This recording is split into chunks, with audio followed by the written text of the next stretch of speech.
Chapter 25. The Revelation. No secret could stay safe once over two shared it. That is a well-known fact, experienced and affirmed, especially after the war, when Proxima-b authorities thought they could conceal whatever information they had discovered about Earth, yet they lost it all to the Centaurians through the fled and exiles. The recent successive and unforeseen detour of events forced every Proximal official to forget about their caution. The Centaurians declared a space race, and the Proximals accepted it with pride for no reason but to keep the dignity and faith of their people. Though they secretly craved every distraction away from their original mission, yet with all their subtlety, they couldn't match the Centaurians who took that race hastily in another direction. They made it a race to invade Earth, backed by all the material the exiles from Proxima-b had provided them, and with their studies and research, the Centaurians disclosed their intention to reach Earth and colonize it before the Proximals could ever do. Never doubting that they have the edge and a head start, they used their media as an effective tool and a double weapon. On one side, they raised enthusiasm and pride among their people.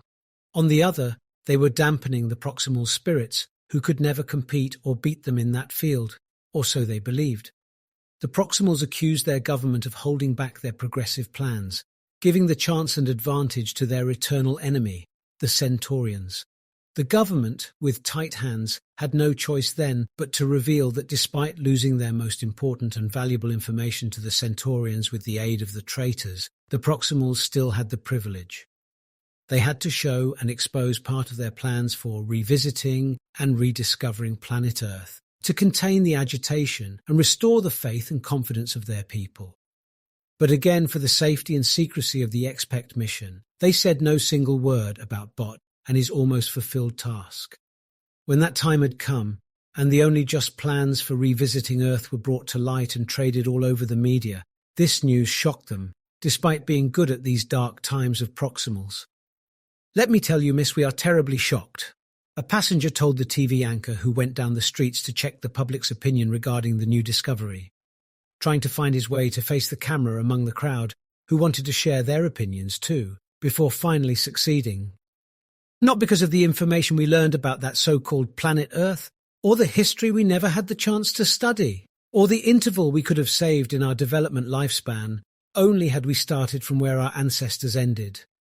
The man, who seemed well-educated from how he was speaking and the formal suit and suitcase he had in his hand, was gaining the approval of the surrounding crowds for what he was saying.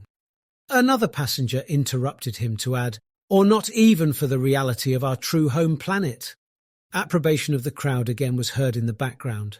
At the same time, the educated man looked harshly at the one who interrupted him before succeeding in getting the anchor's attention again. "But rather, we are shocked because of the fact of how we could have avoided all of these ramifications had we only known one thing. Only one thing," he shouted when he dramatically repeated these last words. "One true reality, the lesson." He paused again theatrically to gain more attention from all the crowd this time. The lesson learned from the Earthlings' experience and how people should integrate and protect their environment than to unintentionally, unwillingly conspire against it and destroy it. A tumultuous applause was heard in the background, endorsing the guest for what he had just said. That was the one fact enough to keep people of Proxima-b focused and informed of what their ancestors had to suffer for them to be alive nowadays. It was the only subject leading the scenes on all the media channels and networks, which found some rich material to keep the public busy and make more quick commercial gains. "That could have saved us from this debate that's currently taking place," another guest on a talk show on one of these networks concluded. "We messed up our lives, and we earned that ending. We deserved that natural punishment that we're now unavoidably forced to relinquish our considerably new home to get back to where it all started." And without mentioning the destination he was referring to, his remark was unmistakable, and a 3D picture behind his back needed no more clarification, an image of Earth. The deterioration of Proxima-b, accompanied by the discovery of the planet Earth and proposing it as a possible alternative to inhabit, together with the Centaurians' threats, forced the government to release all these old books and documents speaking of Earth. That was another intro in one of the most famous programs, hosting a governmental spokesperson who sat silently listening to what the host had to say. The information that was kept under wraps when first discovered a while ago by some of our best and most genius archaeologists. Those are the same people whom the government accused of being mad when they started speaking about their discovery. They were either shot dead or eternally imprisoned to silence them for good. Facing the guest whose colour turned pale after that refuting introduction, looking at each other fiercely, the host questioned his guest aggressively. "How can you explain that, sir?" With typical calmness for all governmental personnel, the spokesperson replied, "No comment." Diverting the conversation professionally, the host wanted to gain more points. He followed. "But fate was on their side, sir. The discovery of Earth was compelling evidence that proved them right and disclosed the government's lies about it." He faced the camera, speaking to the audience after knocking down his guest with such words. The government was forced to address the public and apologise in an unprecedented event and a very brief speech from the Prime Minister, followed by releasing all the documents, allowing the media to discuss it as never before openly. "Thanks to our brilliant late scientists. Thank you, Earth." Auspiciously, this turned out to be the most amazingly synchronized timing ever. Educational institutes and social networks, together with the media and their commercials and awareness programs, did an incredible job earning them a good reputation and raising their status.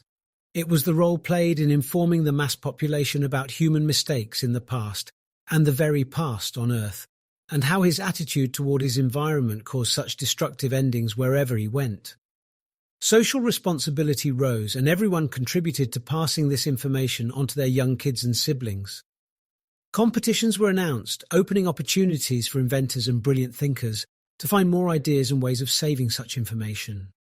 Every effort was appraised and every contribution was accountable, regardless of how effective these contributions were. But the point was in the collaboration and unity that people have finally achieved, driven by one motive and united under one slogan, "Save Our Lives."